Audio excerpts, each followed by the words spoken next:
Saya naik beca Waduh. sendiri berdua. Suami pokoknya enggak, ini bukan anak, enggak gitu. Ya sudah, saya langsung itu begitu tahu, aduh, seperti runtuh langit, Mas. Gitu begitu ya? tahu kalau anak ibu ya autis.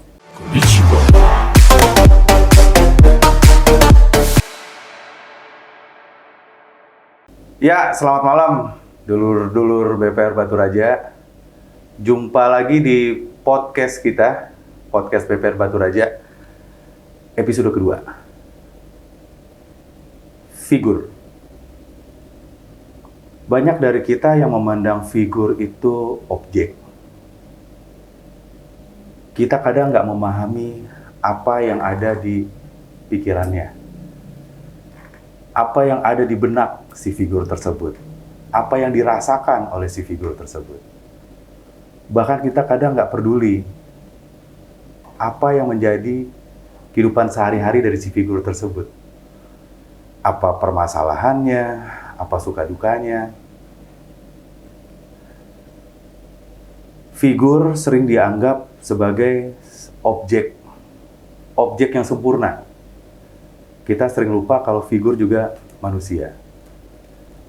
Figur tadi itu contohnya seperti selebritis atau pejabat-pejabat publik yang biasa menghiasi media.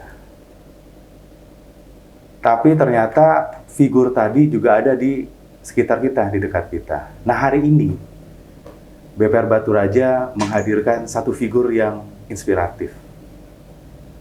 Satu figur yang nanti coba kita gali untuk kenal lebih dekat. Beliau seorang guru di Kabupaten Oku ini. Tanpa berpanjang lebar lagi, kita perkenalkan Ibu Herlinda Hardianti atau biasa dipanggil Ibu Menik. Tepuk tangan dulu dong semuanya. Selamat sore Ibu Menik. Selamat sore. Gimana kabarnya? Alhamdulillah, sehat. Selalu sehat. Ini biar dikenalin dulu ke dulur-dulur BPR Batu Raja. Ibu ini profesi guru ya? Ya, benar. Di mana, mengajar apa? Oke. Saya mengajar di SMK Negeri 2, Batu Raja. Saya mengampu di bidang tata busana. Tata busana ya? Ini busana krusnya udah bener belum, Bu? Keren. Keren ya, alhamdulillah. Bu Meni, sejak kapan Ibu mengajar? Saya mengajar yang pertama kali itu di tahun 2000. Tahun 2000 di SMK Negeri 6 Palembang. Kemudian di 2005, alhamdulillah Allah kasih ke sini. Jadi saya mulai mengajar di tahun 2005 di SMK Negeri 2. Jadi pertama kali mulai dari 2005 ke Batu Raja, ya. 20 tahun lebih. Ya. Luar biasa ya. Jadi untuk sekelumit cerita Ibu Meni ini ada di video kita sebelumnya. Nanti silakan dicek kolom deskripsi ya. Jadi Ibu Meni ini, ngomong-ngomong putranya udah berapa? Putra saya 2. Satu 14 tahun, satunya lagi masih 3 tahun. Oke. Si Abang Ya. ini kan kondisinya spesial. Ya, spesial. Abang Umar ya? Abang Umar. Abang Umar kalau saya nggak salah namanya ya. Abang Umar ini kan kondisinya spesial. Boleh diceritain, Bu, seperti apa? Umar, saya sebut Umar. Oke, Umar. Itu berkebutuhan khusus di usia 3 tahun waktu itu. Jadi saya baru tahu kalau ternyata anak saya itu autis. Gitu. Oke. Jadi ya sampai sekarang masih sudah sekolah di SLB, sekarang di SMP, sudah kelas 2 SMP. SMP kelas 2 ya? Sejak kapan tadi ya? 3 tahun ya? 3 tahun. Baru tahu. Baru tahunya di 3 tahun. Ya perkembangan bayi normal gitu kan. Begitu tahu itu pertama sih kok lambat ngomong. Oke. Suami sempat ada ini ya pro kontra gitu kan. Suami ngomong ini cuman lambat ngomong gitu. Tapi sebagai ibu anak saya something wrong nih, gitu kan. Makanya waktu itu ketika saya tahunya itu ada apa-apa, itu waktu itu saya kan orangnya ekspresif nih ya. Iya. Setiap saya nyanyi, setiap apa, aku nggak pernah nggak pernah dia Masih feedback apa? nggak pernah ngasih feedback gitu Oke. kan. Terus dipanggil juga nggak mau noleh gitu. Awalnya saya pikir anak saya tuli nih, gitu kan. Tapi setiap saya gini, ini noleh. Oke. Atau lagi kalau ada iklan gitu kan, Oke. dia kok noleh gitu kan. Artinya anak saya ada sesuatu nih. Ya saya cuma berprinsip anak saya ini ada sesuatu yang harus harus apa-apain ini gitu, cari tahu. Jadi suami sempat waktu itu sempat protes gitu ya, wajar ya suami juga sempat ini. Waktu itu saya cuma ngomong, lebih baik kita menganggap anak kita ada apa-apa ternyata tidak ada apa-apa, daripada kita menganggap anak kita tidak ada apa-apa ternyata ada apa-apa gitu. Jadi saya menganggap itu. Jadi saya sendiri loh Mas. Jadi waktu itu saya sendiri gitu, saya mencari tahu gitu kan. Waktu itu belum sehebat ini ya kalau medsos gitu kan. Jadi saya ke warnet Mas. Ke warnet. Dulu tuh belum ada Mas, yang kita masih dulu 14 tahun yang lalu tuh kan belum ini ya, belum secanggih sekarang kita begitu Google langsung gitu kan. Jadi saya ke warnet cari tahu gitu. Jadi saya curiga ke insting seorang ibu itu kan kuat ya gitu kan. Anak saya nggak ada apa-apa gitu. Jadi waktu itu awalnya saya di sini, waktu itu dokternya masih sedikit. Dokter anak itu baru 2, gitu kan. Jadi saya bingung, saya harus kemana ini nih, gitu kan. Jadi waktu itu. Tapi udah ke dokter sebelumnya? Iya ke dokter, tapi kan dokter di sini masih terbatas ya, gitu kan. Belum ada informasi yang lebih jelas ya. Saya waktu itu cuma penasaran, anak saya ini ada apa-apa gitu. Kalau suami waktu itu ngomong, Umi ya manggilnya, Umi tuh terlalu lebay gitu kan, maksudnya sudahlah jangan di ini gitu kan. Kebayang. Ya, gitu kan. Tapi saya maksudnya dia ada apa-apa nih, Masih gitu kan. apa-apa. Maksudnya ini karena anakku bukan seperti ini gitu kan. Feeling seorang ibu. Saya tuh mengajar ekspresif loh Mas. Kalau nyanyi tuh bener-bener gitu kan. Ini obrolannya ekspresif banget. Gitu ya. Kebayang pas ngajar gimana nih. Jadi waktu pas langsung saya ke Palembang, saya cari ke dokter psikologi, saya nggak tahu harus kemana gitu kan. Saya ke psikologi waktu itu di Jalan Merdeka, Dokter Lawi. Jadi waktu itu suami protes tuh Mas. Jadi sempat yang berantem hebat. Kata itu seorang Umi ini mendoakan malah gitu katanya. Enggak, mungkin beliau juga panik Bu. Panik takut. Gitu, ya. Jadi kebayang lah takut terima kenyataannya juga gitu kali ya mungkin ya. Jadi kelihatan malah jadi emosi gitu. Terus begitu saya ke sana 2 kali di survei ya gitu kan. Ya. Itu di Palembang berarti? Di Palembang. Oke, di bawah Palembang. Di Palembang masih sendiri tuh. Saya naik beca sendiri berdua. Soalnya pokoknya ini bukan anak, enggak gitu. Ya sudah saya langsung itu begitu tahu, aduh, seperti runtuh langit Mas. Gitu begitu tahu kalau anak ibu ya autis. Jadi apa yang saya takutkan benar-benar nyata. Itu luar biasa Mas. Saya nggak tahu lah, pokoknya makanya saat itu mungkin kalau itu tadi Mas bisa berandai-andai rasanya langit langsung runtuh, saya nggak tahu lagi gimana, saya down. Pertama saya menguatkan, enggak nih, gitu waktu pas, kayaknya deh, enggak.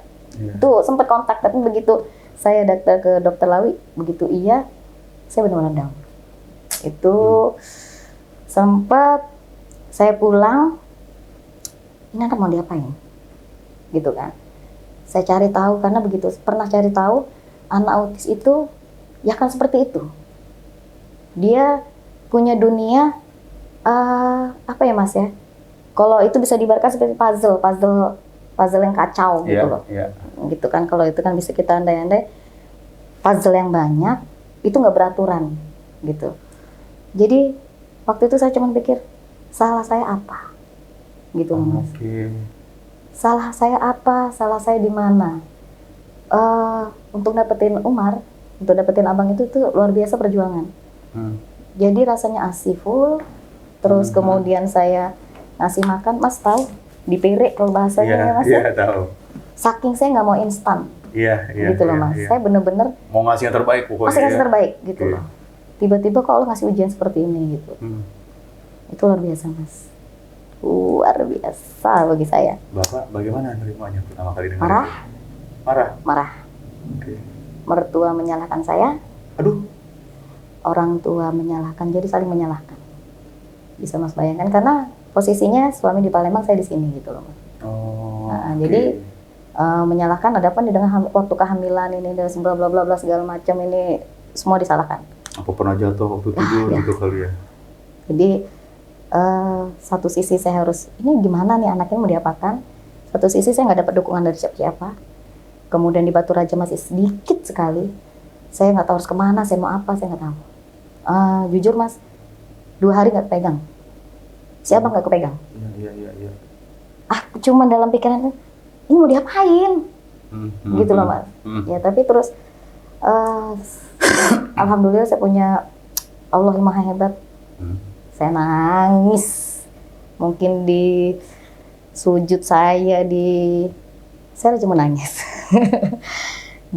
Saya sholat malam, di sujud saya mau diapain ya, saya serahin semuanya. Ya alhamdulillah Allah mendengar doa saya, gitu loh Mas ya. Ya saya coba sedikit-sedikit bangkit. Jadi sempat 2 hari nggak dipegang nih, aku pegang, aku peluk. Oke. Saya peluk bener-bener. Ya ini anugerah. Saya nggak bisa ini anugerah dari Allah, gitu kan. Saya harus kuat demi Abang. Karena untuk mendapatkannya juga saya melalui doa, saya melahirkannya melalui doa, saya membesarkannya sampai di usia saya tahu pun itu saya melalui doa. Masa sih Allah nggak dengar doa saya gitu. Saya yakin pasti yang terbaik. Di situ Mas. Jadi saya mulai, oke, aku harus maju demi Abang. Jadi ya akhirnya perlahan-lahan ya sampai sekarang dengan penuh perjuangan dan air mata. Begitu. Abang setelah usia 3 tahun, Ya. baru Ketahuan. ketahuan. Iya. Cuman itu dia, Allah punya rencana juga luar biasa nih. Luar biasa. Siap Luar kan? biasa. Kondisi Bapak menurun. Itu belum. Belum. Sejak kapan kalau Bapak? Di 2 tahun terakhir, 3 tahun terakhir ini. Di 3 tahun terakhir. Ya, waktu itu kan pisah-pisah kita. Alhamdulillah jadi suami sudah berjalan dengan waktu, sudah menerima kondisi Abang. Oke. Sudah mulai menerima, kita sudah mulai, ya sudah kita harus kasih yang terbaik buat Umar. Jadi kita sepakat nih dengan kondisi bolak-balik Palembang Batu Raja. Kemudian kita memutuskan, oke, kita stay di Batu Raja. Gitu kan, waktu itu kan sempat ada pilihan Batu Raja atau Palembang gitu. Waktu itu saya mau pindah ke Palembang terus terang gitu kan karena pendidikan. Ya. Pendidikan. Saya mencari sekolah Umar, Masya Allah Mas. Di sini masih susah ya? Aduh susah. Saya ingin ngasih terbaik buat Umar. Ya. Saya nggak mau Umar walaupun dengan segala keterbatasan, saya nggak mau itu jadi terbatas buat dia. Justru dengan segala keterbatasan itu dia harus maju gitu loh Mas. Jadi saya ketemu sekolah-sekolah itu ditolak. Hancur Mas, saya kesini ditolak. Saya waktu itu sempat beberapa sekolah, kalau sekarang malah sudah banyak. Sekarang sudah nerima. Makanya kalau di sekolah-sekolah sudah mulai banyak kenal dengan Umar gitu. Iya. Jadi waktu itu sempat pindahlah ke Palembang gitu kan, kasihan dengan Umar pendidikannya gitu. Nah, ya ternyata Allah ngasih lagi jalan. Saya susah pindah Mas. Iya. Saya nggak boleh pindah gitu. Saya nggak boleh pindah dari sini gitu kan ya. Ya lagi-lagi itu rencana Allah yang maha hebat gitu. Saya tahu dengan SLB, saya kenalkan dengan SLB. Perjuangan saya untuk jadi program baru untuk autis gitu. SLB saya tadinya anak saya ditaruh di tunagrahita. Oke. Saya yakin anak saya bukan tunagrahita gitu. Jadi saya kasih apa Mas ya? Saya cari buku-buku, saya kasih medianya gitu. Bahkan kami buat meja khusus untuk autis gitu ke SLB gitu. Saking kepengen anak saya sekolah gitu. Nah, jadi sudah berjalan waktu.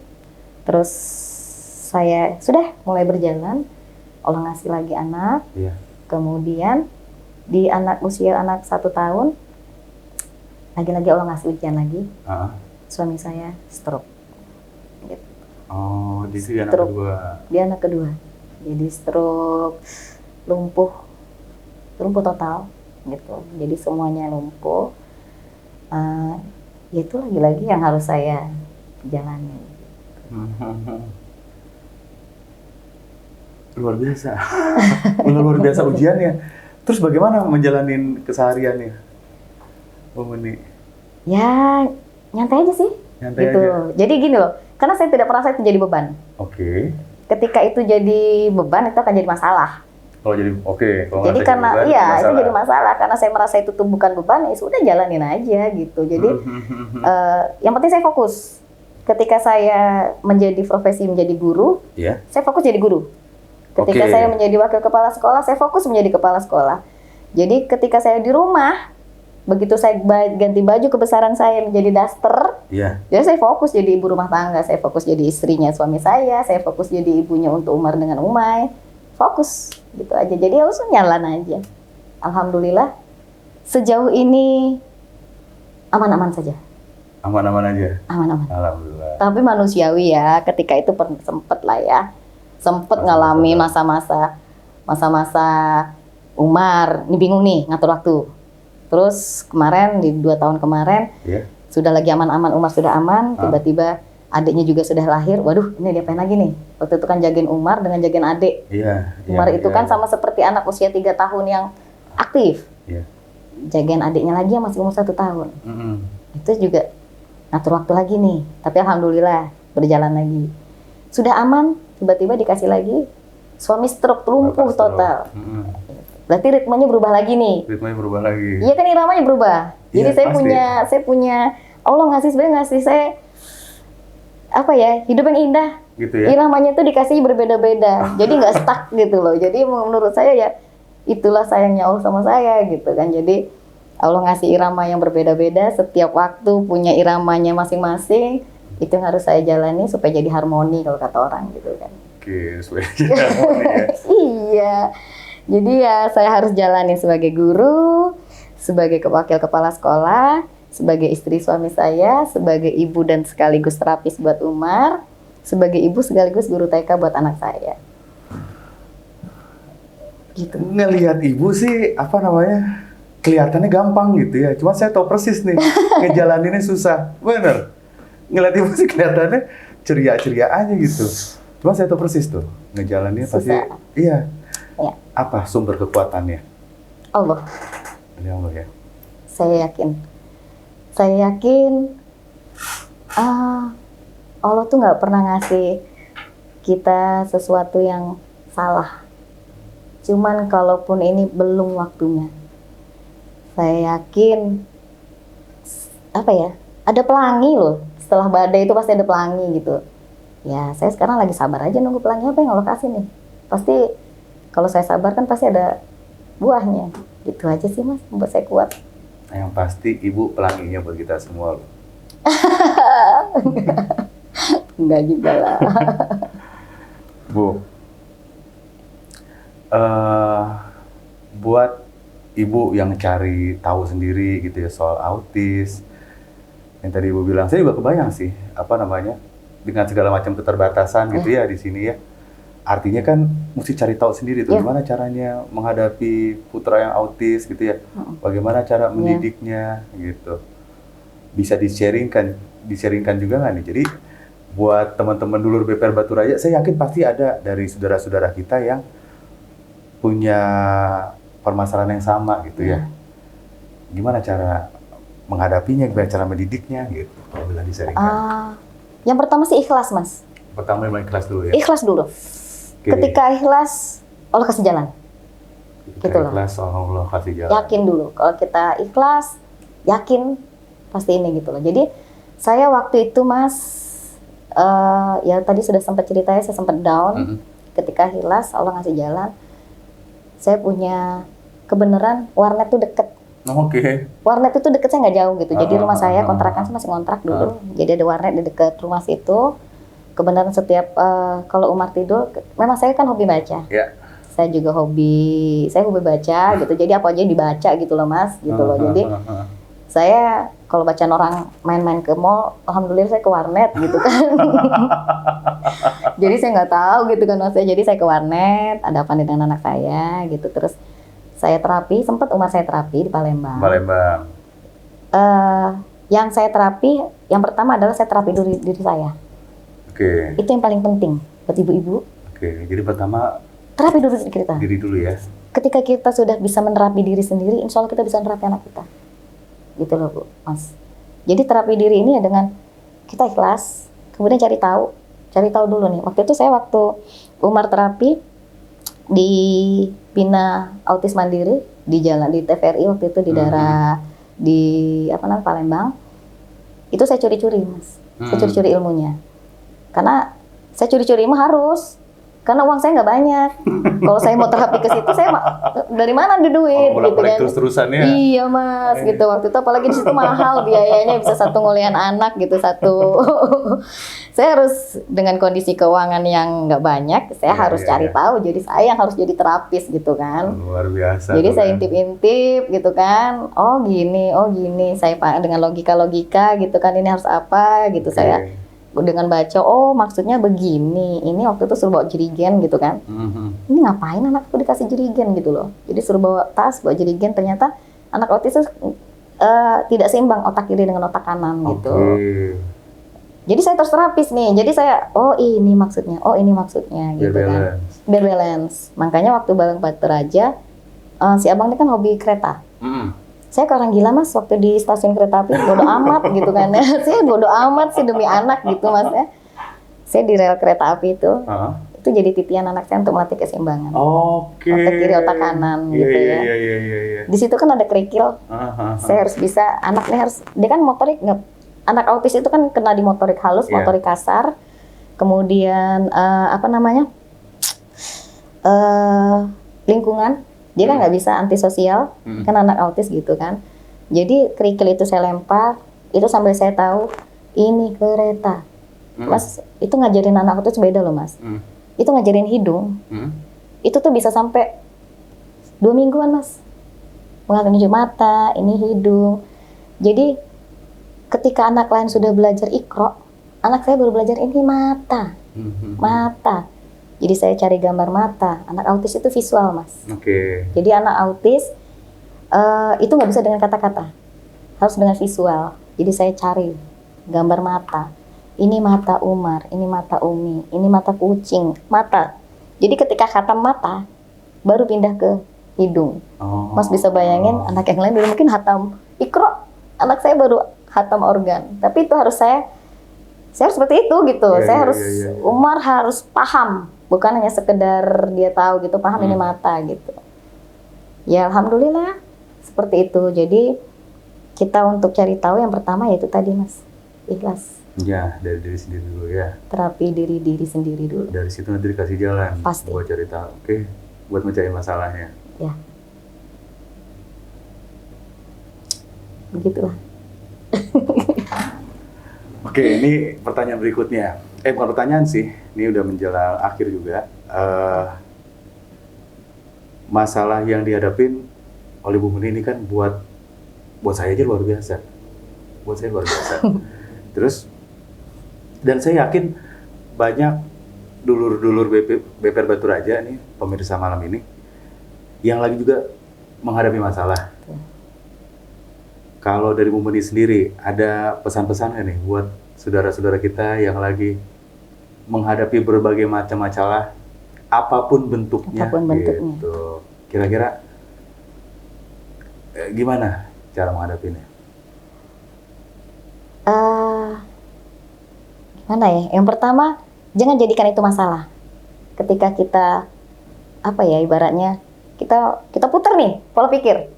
Kalau kita jadikan ini masalah nih buat gue nih, itu akan jadi masalah. Tapi kalau kita balik pemikiran kita, ini Allah lagi ngasih ujian, itu akan hati kita lagi lebih tenang. Kita ikhlas, kita balik pola pikir kita yang tadinya kata kita masalah, sebenarnya kata Allah itu bukan masalah.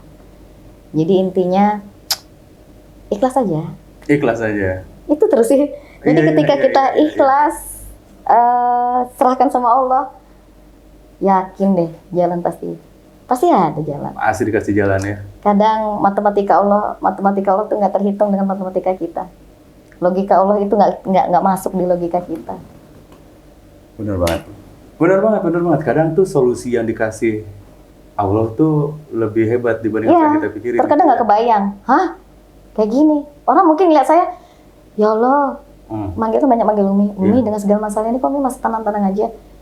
Ya karena nggak masalah, dan terkadang apa yang kita pikirkan itu, yang kita bayangkan itu nggak seluar biasa yang kita bayangkan, yang kita hadapin gitu loh. Jadi kalau kita ikhlas, nyantai aja lah, ngalir, gitu. Dibalik aja pola pikir. Dibalik aja pola pikir. Iya, cara pandang dibalik. Cara pandang dibalik, benar. Kalau itu kata masalah. Poin penting tuh, nggak usah jadiin masalah. Jangan. Nggak usah jadiin masalah. Saya pernah dapat cerita begitu soalnya.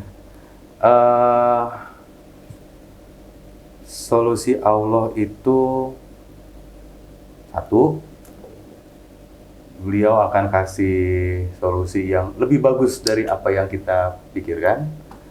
Dua, ditunda. Ya, belum waktunya. Belum waktunya. Tiga, emang Nggak baik. Emang nggak dikasih solusinya karena ngerasanya lebih baik apa yang nanti akan diberikan oleh Allah gitu. Gitu ya? Ya, benar sekali. Luar biasa banget ya Bu Meni ini. Enggak lah, biasa aja. Terus, jadi Bu Meni kan juga ada rencana mau bikin buku nanti nih. Insya Allah kalau dikabulkan.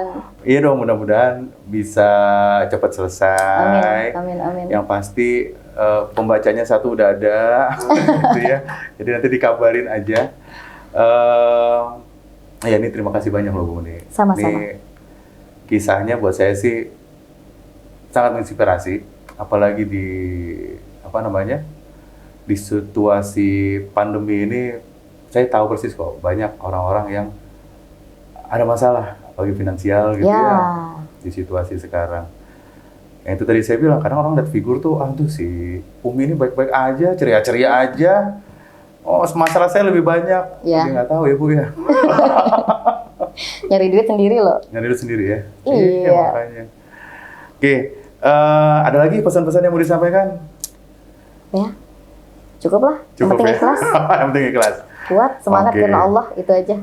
Harapan dan Ibu ke depannya? Harapan pribadi? Harapan pribadi? Ya, jadi manusia bermanfaat aja lah. Amin. Jadi manusia bermanfaat, punya keluarga yang sehat, Amin. yang sehat dunia akhirat.